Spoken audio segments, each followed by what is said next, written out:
Hi, this is Corey at Camp Arowana, and I'm here today for your Monday Morning Devo. This week I spent time painting on all the trim and the doors and everything of my house, which is here at Penland Cottage here at Camp Arowana.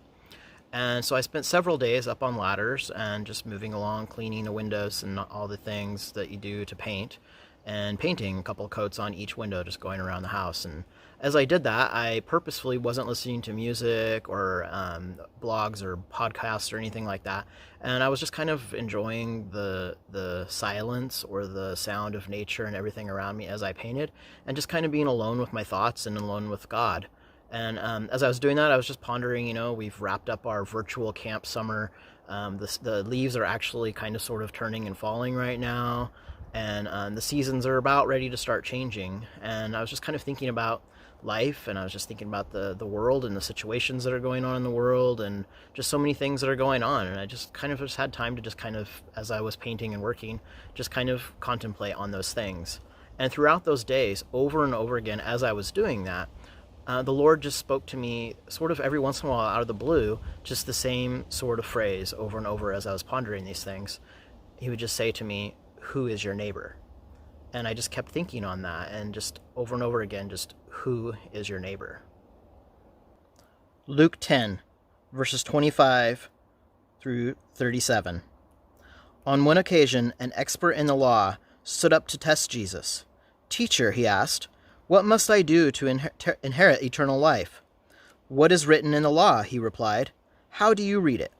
He answered, "Love the Lord your God with all your heart, and with all your soul, and with all of your strength, and with all of your mind, and love your neighbor as yourself."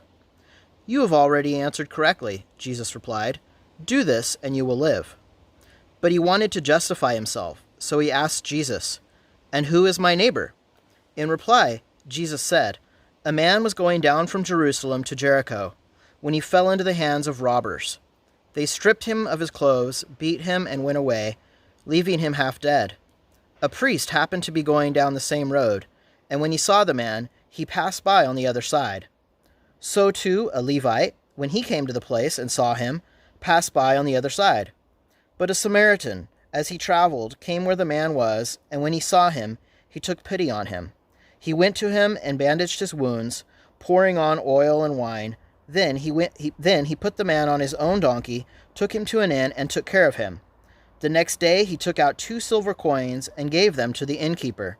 'Look after him,' he said, 'and when I return I will reimburse you for any extra expense you may have.' Which of these 3 do you think was a neighbor to the man who fell into the hands of robbers?" The expert in the law replied, "The one who had mercy on him." And Jesus told him, "Go and do likewise."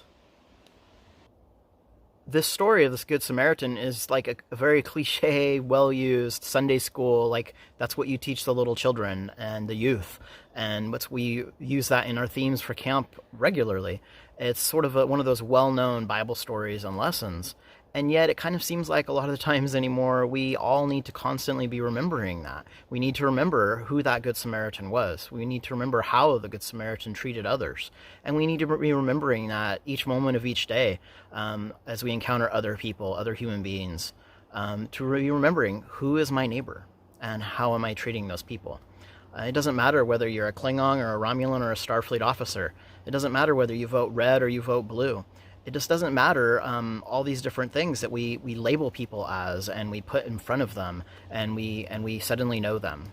Instead, we should be treating them as our neighbor.